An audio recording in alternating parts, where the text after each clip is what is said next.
I want to first go over the Yoel Romero Costa Paulo Costa fight. Um, I believe that the judges got it right. I thought it was a very very close fight. I know a lot of people were booing after the fight. The arena was full of boos. However, I think that's just because it was such a seesaw battle. And if it was a draw, I think everybody would have been happy with it. If Yoel got it, I think there would have been boos as well. I think people felt it was a 50-50 fight. At least I thought it was so close. It was very, very hard to call. However, if I put my judge's hat on and I count the fight as a judge, not as a fan, I would say that Paulo Costa won the first 2 rounds and lost the third. I felt that he lost the third. He faded in the third. However, I felt he was the more dominant of the two in the first round. In the first round, they both knocked each other down. It was a tremendous round. As we expected, everybody expected this fight to be a dynamite fight, explosive fight. Somebody was going to go down. Somebody was going to get hurt.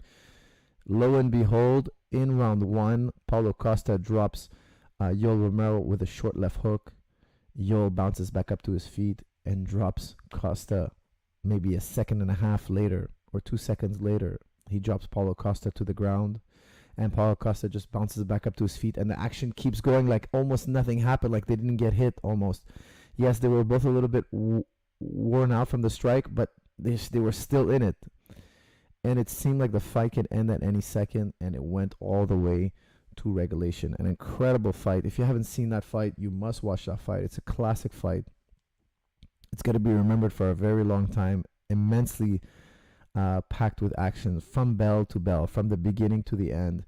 An incredible fight. Now, round 2 was a bit tricky to call. I think we all agree. I think we will all agree Paulo Costa won round 1. Yoel kind of coasted a little bit more than he did in the other rounds. Round 1, I felt like Yoel kind of coasted. Whether he was feeling Paulo Costa out or whether he was reserving his energy for the next few rounds, whatever it may be, I felt like he kind of coasted, and Paulo Costa kept working. He kept working, kept increasing the pace, kept increasing the output, and I felt he won round 1. I don't think anybody will debate that point. I think everybody's going to accept that Paulo Costa won round 1.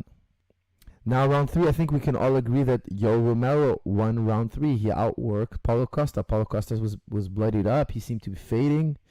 He seemed to be he wasn't as busy. I didn't look at the statistics, but I'd be very confident to say that Yoel outstruck him in round 3, both statistically, and he landed the more effective shots, in my opinion. Round 2 was really, really close. Round 2 was the round in question that could have went either way. Now, I gave it to Paulo Costa, and I'll tell you why. I felt Paulo Costa was dominating the early part of the round, and then as the round went on, it started to become very, very close. I still gave Paulo Costa the lead because he had dominated the first 2 minutes. The last 2 minutes were more up for grabs. Now, at the final bell, last few seconds of round 2, Yoel scores a takedown. He scores a double leg and gets Paulo Costa finally on his back. For me, I didn't feel that takedown could steal the round because Paulo Costa was more active. He landed the more effective strikes. And I felt that takedown, that double leg, was a very defensive, strategic double leg to try to win the round. Okay, it wasn't a double leg where I'm going to take you down and beat you up. I'm going to take you down and pass your guard. I'm going to take you down and dominate you. He was kind of playing the points. And for me, that doesn't really work because if you do a takedown, it's because I feel you need to progress on the ground. So if, let's say, for instance, you're getting punched in the face and you do a takedown because you can't handle the stand-up. You just can't handle the stand-up. And you bring your opponent down to the ground.